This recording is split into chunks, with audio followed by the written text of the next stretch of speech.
Thank you so much, Jared. But for climate change, I would not be here today. As many of you know, I spent 20 years in the clean energy industry before coming to Congress, 16 of them as the CEO of 2 different companies which were involved in the construction operation of more than 80 different clean energy plants. There are no thermodynamic laws, there are no economic laws that prevent us from building a lot more of those. But there are a lot of United States laws that get in the way. And the good news is that those are the only one of those 3 laws that you can change. I want to thank Chair Casten and Speaker Pelosi for giving the climate crisis the attention it deserves and for inviting me to serve on this committee. This report would not be possible without them. Carbon dioxide is a totally unique pollutant.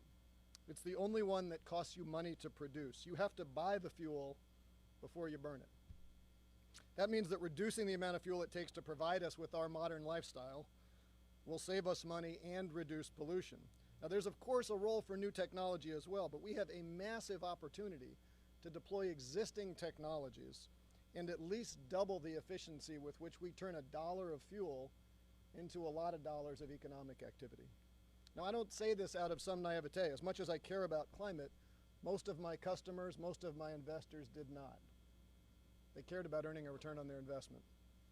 And if we in Congress apply that same economic self-interest to our energy and environmental policy, we will introduce massive growth and ensure a sustainable and clean future for our children. That's what this report does. It recognizes that our energy markets are not efficient. To the contrary, they're full of distortions that have caused businesses and households to misallocate capital for decades. Those distortions include things like the $650 billion a year we subsidize the fossil energy. They include things like the split incentive problem in the building space, cost plus utility regulation, and a consistent failure to consistently price externalities. This is our opportunity. Because in many cases, getting to a level playing field just requires removing the subsidies that are enjoyed by incumbent polluting participants. And when we level that playing field, the American consumer and the environment wins. Now, in this report, we recommend establishing a national climate bank to remove the financial barriers to capital-intensive energy projects.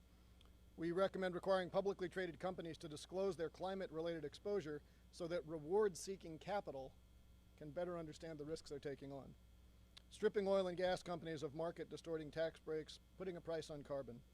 None of those policies individually are silver bullets, but together they represent a serious and, more importantly, necessary approach to reducing our emissions. I'm proud of this report. I want to thank all my colleagues on the committee. It has truly been a pleasure working with all of you, and I want to close with the wisdom of Winston Churchill. The era of procrastination, of half measures, of soothing and baffling expedients, of delays is coming to its close. In its place, we are entering an era of consequences.